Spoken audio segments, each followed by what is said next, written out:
وقف بل پاس بھی ہو گیا ہے، لیکن ابھی تک ہمارے بہت سارے مسلمانوں کو یہی پتہ نہیں ہے کہ وقف ہے کیا، اس کی کتنی پراپرٹی ہے، اور یہ پراپرٹی کیسے بن گئی وقف کے نام میں اتنی۔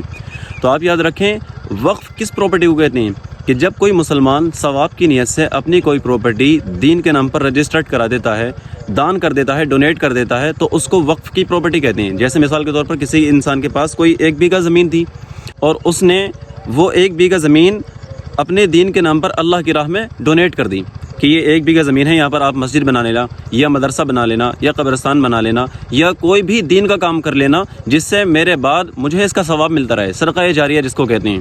تو یہ جو پراپرٹی ہوتی ہے یہ وقف کی پراپرٹی ہو جاتی ہے۔ ایسے ہی کرتے کرتے جو یہ پراپرٹی ہو گئی 1 لاکھ کروڑ کی ہو گئی۔ اگر میں خالی زمین کی بات کروں تو 9 لاکھ ایکڑ زمین ہو گئی۔ اتنی پراپرٹی دیکھنے کے بعد سرکار کے منہ میں پانی آ گیا اور سرکار نے کہا کہ وقف نے ہماری سرکاری زمین پر قبضہ کر لیا ہے۔ ہاں، اب جو سرکاری زمین وقف کے پاس ہے وہ اس کو ریٹرن کرنی ہوگی۔ اب ایک پراپرٹی ہے، اس کو وقف کہہ رہا ہے کہ یہ میری ہے، سرکار کہہ رہی ہے کہ یہ میری ہے۔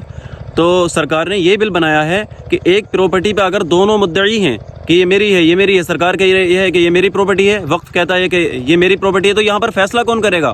تو یہاں پر فیصلہ جو کرے گا وہاں کا ڈی ایم کرے گا۔ اب آپ سوچ لیں کہ ڈی ایم جو رہتا ہے وہ تو اسٹیٹ گورنمنٹ کے قبضے میں ہی رہتا ہے، تو اب آپ سمجھ سکتے ہیں کہ یہ ہمارے ساتھ کتنا بڑا غیر انصاف ہو گیا، یعنی کہ کتنی بڑی ناانصافی ہو گئی ہمارے ساتھ۔ اس لیے ہم اس وقف بل سے بالکل بھی راضی نہیں ہیں اور ہم کھلے عام اس کو جو ہے ریجیکٹ کرتے ہیں، ہم اس بل سے بالکل بھی راضی نہیں ہیں۔